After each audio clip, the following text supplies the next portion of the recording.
There was once a young firefighter named Eli, known not only for his dedication to his work, but for his unwavering belief in God. He often spoke of his faith, praying quietly before each shift. But instead of respect, he was met with mockery from his fellow firefighters and especially from his commanding officer, Captain Briggs. "Pray all you want," Briggs would sneer, "but prayer doesn't put out fires." One afternoon, the teasing turned cruel. In front of the entire department, Captain Briggs called out, "Eli, we just received a call.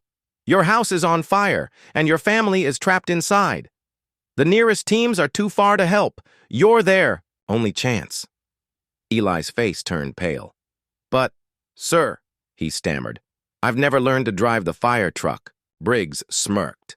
"Then ask your God to steer it. Show us what he can do." The room burst into uncomfortable laughter. Eli looked at the key in his hand, then closed his eyes and whispered a prayer. Moments later, he climbed into the truck.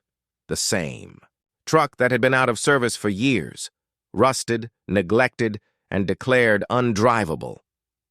With no one expecting it to even start, Eli turned the ignition and the engine roared to life. He drove swiftly through the city, led by a quiet confidence. When he arrived at his house, he braced for the worst, only to find it completely unharmed, not a single flame.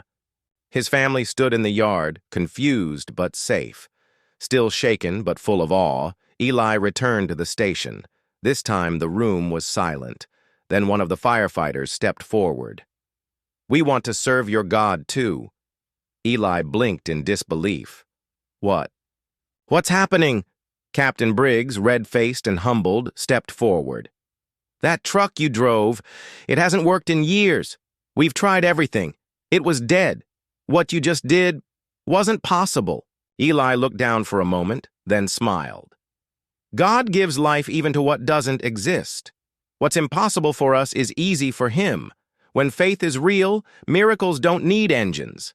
They just need belief."